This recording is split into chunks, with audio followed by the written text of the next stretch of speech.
Hi hello ಎಲ್ಲರಿಗೂ ನಮಸ್ಕಾರ. ನಾನು ನಿಮ್ಮ ಲಕ್ಷ್ಮೀಗೌಡ ಮಾತನಾಡುತ್ತಿರುವುದು.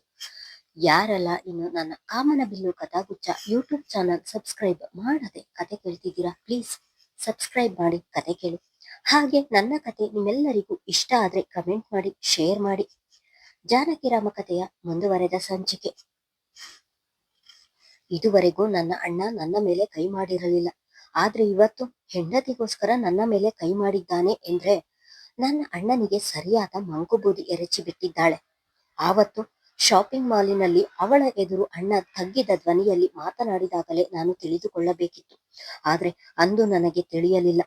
ಬಿಡಲ್ಲ ನಿನ್ನ, ಅದು ಹೇಗೆ ನನ್ನ ಮನೆಯಲ್ಲಿ ನೆಮ್ಮದಿಯಾಗಿ ಇರ್ತೀಯಾ ಎಂದು ನಾನು ನೋಡ್ತೀನಿ ಎಂದು ಕನ್ನಡಿಯ ಮುಂದೆ ನಿಂತು ಅಣ್ಣ ಹೊಡೆದಿದ್ದ ಕೆನ್ನೆಯ ಮೇಲೆ ಕೈ ಇರಿಸಿ ಹೇಳಿಕೊಂಡವಳು ಅಲ್ಲಿಯೇ ಮುಂದೆ ಟೇಬಲ್ ಮೇಲೆ ಇರಿಸಿದ್ದ ಅಲಂಕಾರಿಕ ವಸ್ತುಗಳೆಲ್ಲವನ್ನು ಅವಳ ಕೋಪಕ್ಕೆ ಬಲಿಯಾಗಿ ನೆಲದ ಪಾಲಾಗಿದ್ದವು.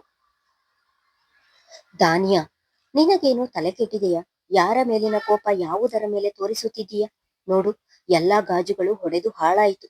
ಇಷ್ಟೊಂದು ಕೋಪ ಒಳ್ಳೆಯದಲ್ಲ, ಸಮಾಧಾನ ಮಾಡ್ಕೊ ಎಂದು ಅಲ್ಲಿಗೆ ಆಗ ತಾನೆ ಬಂದ ಫಾತಿಮಾ ಅವಳ ಕೈ ಹಿಡಿದು ಹೇಳಿದರೆ, ಬಿಡಿ ಮಾಮ್ ಎಂದು ಅವರಿಂದ ಕೈ ಬಿಡಿಸಿಕೊಂಡು, ನೋಡಿದ್ರ ಹೆಂಡತಿಗೋಸ್ಕರ ನನ್ನ ಮೇಲೆ ಕೈ ಮಾಡುತ್ತಿದ್ದಾನೆ ಎಂದಳು. ಅವಳು ಈ ಮನೆಗೆ ಬಂದಾಗಿನಿಂದಲೂ ನೋಡುತ್ತಿದ್ದೇನೆ ದಾನಿಯಾ, ಮಳ್ಳಿಯ ಹಾಗಿದ್ದುಕೊಂಡು ನನ್ನ ಮಗನನ್ನು ಸೆರಗಿನಲ್ಲಿ ಗಂಟು ಹಾಕಿದ್ದಾಳೆ.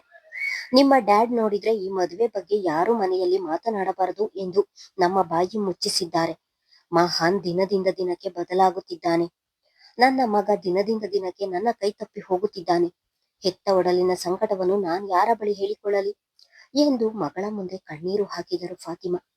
ಅಳ್ಬೇಡಿ ಮಾಮ್, ನಾವ್ಯಾರು ಅವಳನ್ನು ಮನೆಯಿಂದ ಹೊರ ಹಾಕಬಾರದು. ಅವಳೇ ಮನೆ ಬಿಟ್ಟು ಹೋಗ್ಬೇಕು, ಹಾಗೆ ಮಾಡ್ತೀನಿ ಎಂದು ಕೋಪದಲ್ಲಿ ಹೇಳಿದಳು. ಏನು ಮಾಡ್ತೀಯಾ? ಈ ವಿಷಯ ಏನಾದ್ರೂ ನಿನ್ನ ಡ್ಯಾಡಿಗೆ ತಿಳಿದ್ರೆ ನಿನ್ನ ಸುಮ್ಮನೆ ಬಿಡುತ್ತಾರಾ ಎಂದು ಭಯದಲ್ಲಿ ಹೇಳಿದರು. ನೀನು ಹೆದರಬೇಡ, ಡ್ಯಾಡಿಗೆ ಗೊತ್ತಾಗಲ್ಲ, ನೋಡುತ್ತಿರು. ಅವಳೇ ಹೇಳದೆ ಕೇಳದೆ ಓಡಿ ಹೋಗ್ತಾಳೆ, ಹಾಗೆ ಮಾಡ್ತೀನಿ. ಆದ್ರೆ ಇದಕ್ಕೆ ನಿನ್ನ ಸಹಾಯ ಬೇಕು ಎಂದಳು.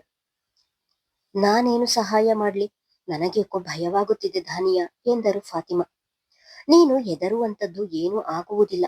ಇನ್ನೊಂದೆರಡು ದಿನ ಸುಮ್ಮನಿದ್ದು ಬಿಡಿ, ಆಮೇಲೆ ಹೇಳ್ತೀನಿ ಎಂದು ತುಟಿ ಸೊಟ್ಟ ಮಾಡಿ ನಕ್ಕಿದ್ದಳು. ದಾನಿಯಾ ಜಾನಕಿಗೆ ಏನು ಮಾಡಲು ಹೊರಟಿದ್ದಾಳೆ ಎಂದು ಯಾರಿಗೂ ತಿಳಿದಿಲ್ಲ. ಜಾನಕಿ ಎಂದು ಮೃದುವಾಗಿ ಕರೆಯುತ್ತಾ ತಟ್ಟೆ ಹಿಡಿದು ಒಳ ಬಂದಿದ್ದರು ನಗ್ಮಾ. ಸೋಫಾ ಮೇಲೆ ಮಲಗಿದ್ದವಳು ಅವರ ಧ್ವನಿ ಕೇಳಿ ಧಡಕ್ಕನೆ ಎದ್ದು ಕುಳಿತಳು. ಹಾಸಿಗೆ ಮೇಲೆ ಮಲಗುವುದು ಬಿಟ್ಟು ಇಲ್ಲಿ ಯಾಕೆ ಮಲಗಿದ್ದೀಯಾ ಎಂದರು. ಅವರ ಮಾತಿಗೆ ತಬ್ಬಿಬ್ಬುಗೊಂಡವಳು, ಇಲ್ಲಿ ಕುಳಿತಿದ್ದೆ, ಹಾಗೆ ಮಲಗಿಬಿಟ್ಟೆ ಎಂದು ಮಾತು ತೇಲಿಸಿಬಿಟ್ಟಳು. ನಾವಿಬ್ಬರು ಬೇರೆ ಮಲಗುವುದು ಇವರಿಗೆ ತಿಳಿದರೆ ಎಂಬ ಭಯ ಕಾಡಿತು. ತಟ್ಟೆ ಟೇಬಲ್ ಮೇಲೆ ಇಟ್ಟವರು ಅವಳ ಪಕ್ಕ ಕುಳಿತು, ದಾನಿಯಾ ಏಟು ಮಾಡಿದ ಕೈಗೆ ಮಹಾನ್ ಆಗಲೇ ಬ್ಯಾಂಡೇಜ್ ಮಾಡಿದ್ದಾನೆ ಎಂದು ತಿಳಿದವರು, ಜಾನಕಿ, ಕೈ ಹೆಚ್ಚಿಗೆ ನೋವಾಗುತ್ತಿದೆಯಾ ಎಂದರು. ಅವರ ಮಾತಿಗೆ ತಕ್ಷಣಕ್ಕೆ, ಹಾಗೇನಿಲ್ಲ, ಮನಸ್ಸಿಗಾದ ನೋವಿನ ಮುಂದೆ ಕೈಗಾದ ನೋವು ಹೆಚ್ಚೇನಿಲ್ಲ ಎಂದಳು.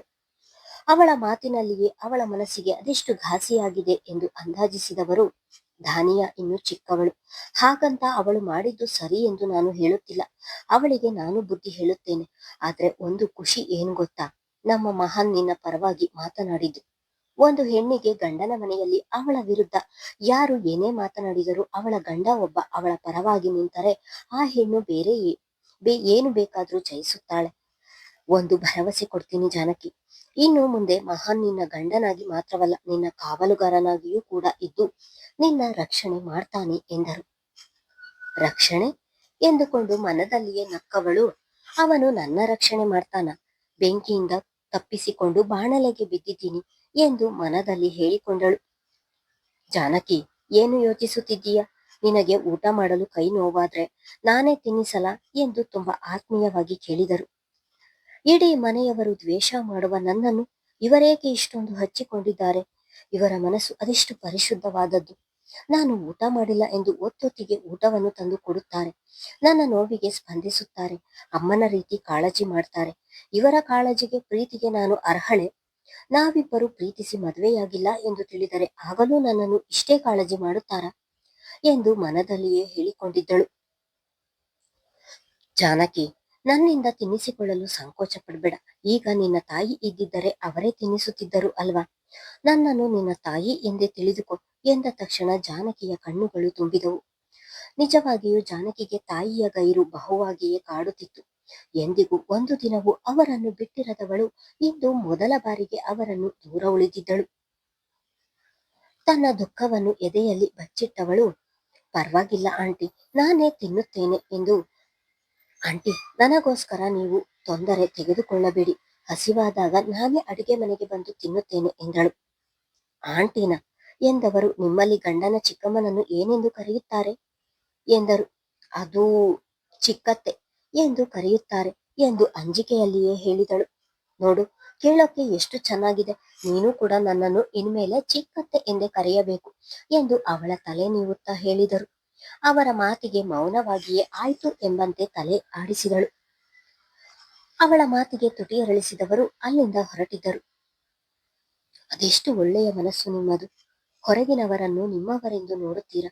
ನಿಮ್ಮ ಈ ಸಂಸ್ಕಾರ, ಒಳ್ಳೆಯ ಗುಣವೇ ನಿಮ್ಮ ಮಗಳಿಗೆ ಬಂದಿದೆ ಎನಿಸುತ್ತದೆ.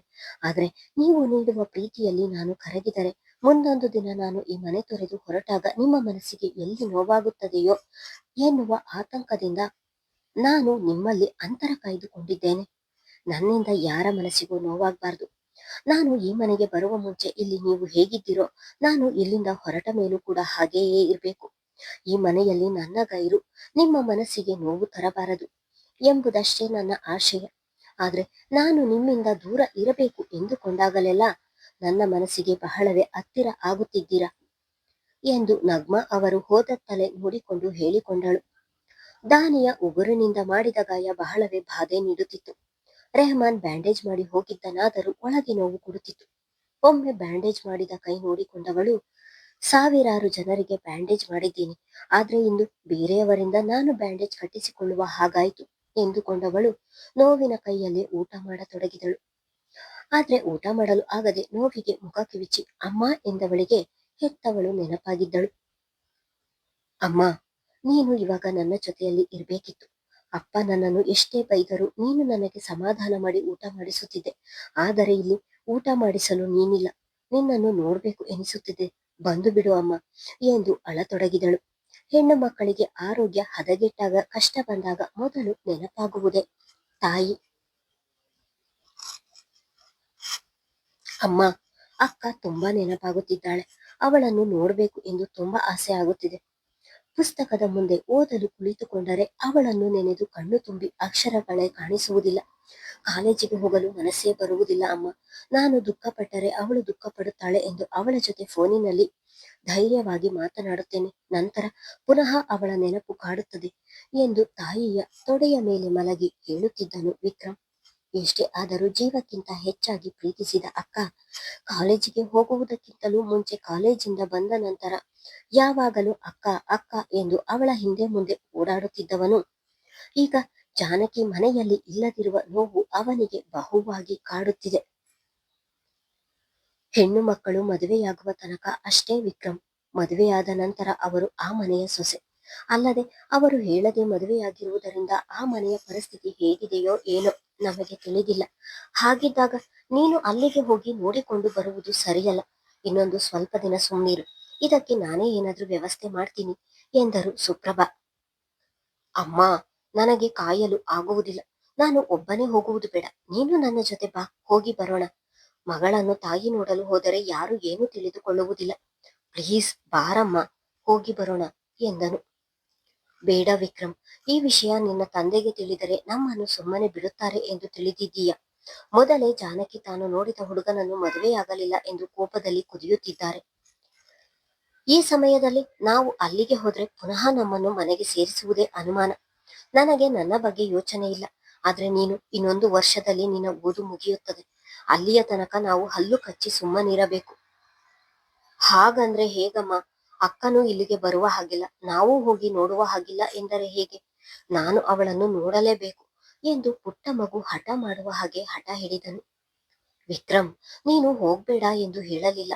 ಇನ್ನೊಂದು ಸ್ವಲ್ಪ ದಿನ ಸುಮ್ಮನಿರು, ನಂತರ ಹೋಗೋಣ ಎಂದು ಅವನನ್ನು ಸಮಾಧಾನ ಮಾಡಿದರು ಸುಪ್ರಭಾ. ರೆಹಮಾನ್ ಹೇಳಿದ ವಿಷಯವನ್ನು ನಯನಾಳಿಗೆ ಅವಳ ಸ್ನೇಹಿತರು ಹೇಳಿದ್ದರು. ಅವನು ಯಾಕೆ ಜಾನಕಿಗೆ ತಾಳಿ ಕಟ್ಟಿದ ಎಂದು ವಿಷಯ ತಿಳಿದರೂ ಕೂಡ ರೆಹಮಾನನ ಬಳಿ ಮಾತನಾಡಲಿಲ್ಲ. ದೇವಸ್ಥಾನಕ್ಕೆ ಅವನು ಯೋಚಿಸಿಯೇ ಬಂದು ತಾಳಿ ಕಟ್ಟಿದ್ದಾನೆ.